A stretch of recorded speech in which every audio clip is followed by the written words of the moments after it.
Ang mabuting balita ng Panginoon ayon kay San Mateo. Papuri sa iyo, Panginoon. Noong panahong iyon, sinabi ni Jesus sa mga punong saserdote at matatanda ng bayan, "Pakinggan ninyo ang isa pang talinhaga. May isang taong nagtanim ng ubas sa kanyang bukid at ito'y binakuran niya. Gumawa siya roon ng pisaan ng ubas at nagtayo ng isang mataas na bantayan.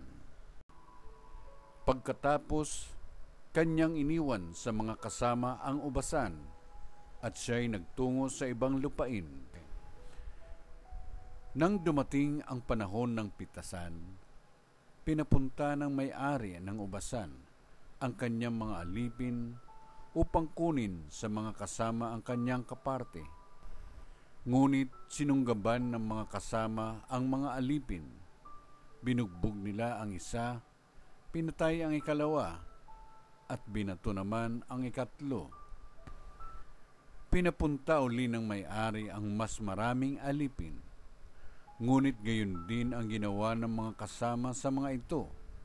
Sa kahuli-hulihay, pinapunta niya ang kanyang anak na lalaki. "Igagalang nila ang aking anak," wika niya sa sarili. Ngunit nang makita ng mga kasama ang anak, sila'y nag-usap-usap, "Ito ang tagapagmana. Halika kayo. Patayin natin nang mapasa atin ang kanyang mamanahin." Kaya't siya'y sinunggaban nila. Inilabas sa ubasan at pinatay. Pagbalik ng may-ari ng ubasan, ano kaya ang gagawin niya sa mga kasamang iyon?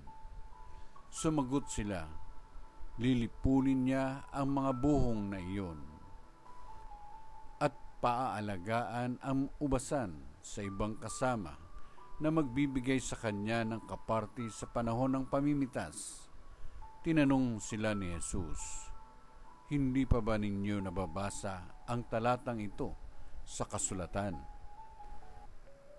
Ang batong itinakwil ng mga tagapagtayo ng bahay ang siyang naging batong panulukan.